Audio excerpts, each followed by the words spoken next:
जो लोग drug peddling activities में इन्वॉल्व हैं उनको हमने चिन्हित किया है और अपना जो एक्शन प्लान है उसको हम धरातल पर उतार रहे हैं। और बहुत सारे जो इस तरह की एक्टिविटीज़ में इन्वॉल्व लोग रहे हैं, जिनकी संख्या अगर हम पिछले 15 महीनों का अगर हम आकलन करें तो लगभग 1000 के करीब लोगों को हमने गिरफ़्तार किया है और 500 से ज़्यादा केसेस जो हैं दर्ज किए हैं। करोड़ों रुपए की प्रॉपर्टी को हमने फ्रीज़ कराया है। इसी प्रयास में जो हमारी सतत प्रक्रिया चल रही है, निरंतरता के साथ चल रही है, उसमें पिछले कल हमने 3-4 केसेस पकड़े हैं। उनमें से एक गैंग जो है वो हमने जो पंजाब से यहाँ चिट्टा बेचने आई थी उनको पकड़ा है, जिसमें 5 लोग, जिसमें कि एक महिला और 4 जो है युवा जो है वो पकड़े गए हैं।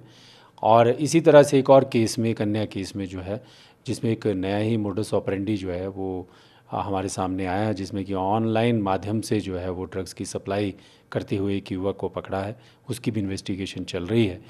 तो कुल मिलाकर जो हमारा लक्ष्य है कि हमारे डिस्ट्रिक्ट में, पहाड़ी क्षेत्र में और दूर दराज के क्षेत्रों में किस तरह से ड्रग्स की सप्लाई को रोका जाए, उसमें शिमला डिस्ट्रिक्ट पुलिस काफ़ी हद तक कामयाब हुई है।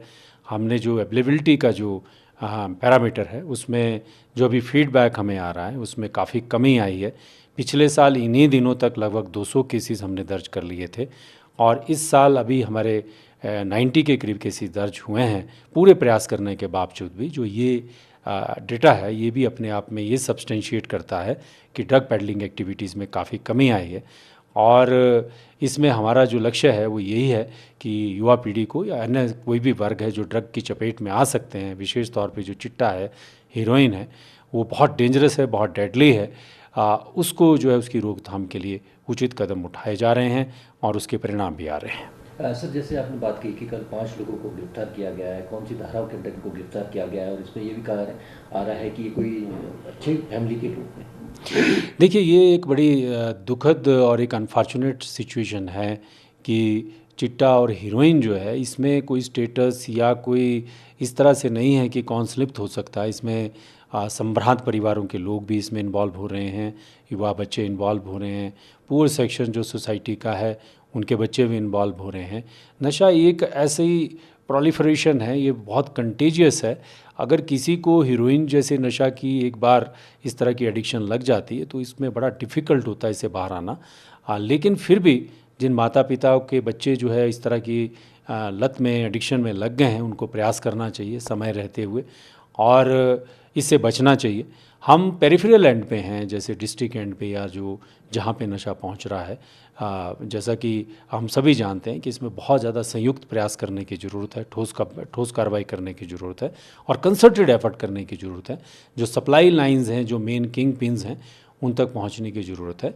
और ये जॉइंट एफर्ट जब हम करेंगे डिफरेंट एजेंसीज डिफरेंट लेवल पे, तो डेफिनेटली हम इसको कंट्रोल कर सकते हैं। जो रेलिवेंट सेक्शंस है 18 एनडीपीएस एक्ट की, उन सेक्शंस के अंतर्गत जो है मामले पंजीकृत होते हैं ज़्यादा, और उसके बाद सेक्शन 29 भी अट्रैक्ट होती है, जिसमें कि हम बैकवर्ड फॉरवर्ड लिंकेजेस ड्रॉ करते हैं। फिर प्रॉपर्टी से रिलेटेड जो सेक्शन एनडीपीएस एक्ट की हैं उनको हम अट्रैक्ट करते हैं, जिसमें प्रॉपर्टी फ्रीज़ करते हैं। व्हीकल्स और ड्रग मनी से जितनी भी संपत्ति अर्जित किसी ने अगर की है तो उस संपत्ति को भी कॉन्फिस्केट करने के प्रयास किए जाते हैं, और शिमला डिस्ट्रिक्ट में हमने इस दिशा में एग्जाम्पलरी काम किया है। तो सर, जो एक चैन था उसको ब्रेक कर दिया गया है या अभी काम बाकी है? हाँ, देखिए, ये एक ऐसा जो, जैसा कि मैंने कहा कि जो ड्रग्स की जो सप्लाई है या जो इसकी प्रोलिफरेशन है, इसका स्प्रेड है, उसको रोकने के लिए जो ग्राउंड लेवल पे हम काम कर सकते हैं हम तो कर रहे हैं, अपनी तरफ से इम्पैक्टफुल काम कर रहे हैं और इसका अच्छा फीडबैक भी आ रहा है। लेकिन एक बड़े लार्जर एंगल पे भी काम करने की ज़रूरत है,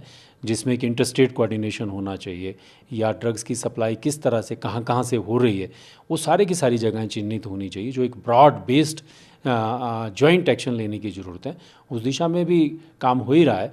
लेकिन जहाँ जिस एरिया और स्कोप ऑफ वर्क में हम काम कर रहे हैं, इसमें मैं कॉन्फिडेंटली आपके साथ शेयर करता हूँ कि हम अपनी ड्यूटी जो है वो 100% कमिटमेंट के साथ इस दिशा में इसलिए कर रहे हैं क्योंकि आज के समय का एक बहुत बड़ा कंसर्न है।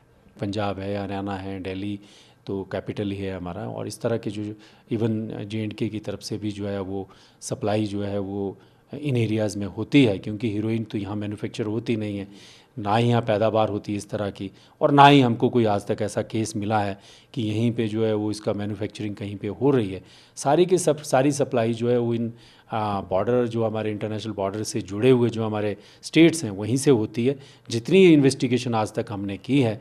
और हम उन स्टेट्स के जो ऑफिसर्स हैं उनके साथ भी हमारा कोऑर्डिनेशन, अच्छा कोऑर्डिनेशन है। So we act and we take action jointly against such nefarious elements जो सोसाइटी के दुश्मन हैं।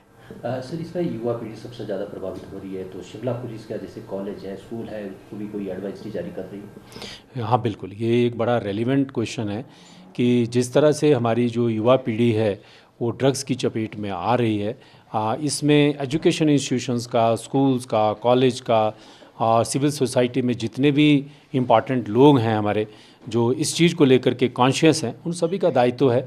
और जब भी कोई बहुत बड़ा मिशन अगर हमको अचीव करना है तो इसमें public participation, joint participation of all sections of society, जिसमें कि schools, colleges, universities, police, media, all sections of society जब jointly, then when we join hands, so definitely उसमें सक्सेस भी मिलती है और वो मिशंस जो हैं वो कामयाब भी होते हैं। सर, लास्ट और क्या पुलिस के लिए चैलेंज बनता जा रहा है डे? नहीं, देखो, ये तो हमारी प्राइमरी ड्यूटी है और चैलेंजिंग ड्यूटी भी है, undoubtedly it's very challenging also, but हम इसमें टू लार्जर एक्सटेंट जो है अपने एरिया ऑफ वर्क में, which is the scope of work for us, for district Shimla police, उसमें हम अच्छी तरह से कामयाब हो रहे हैं।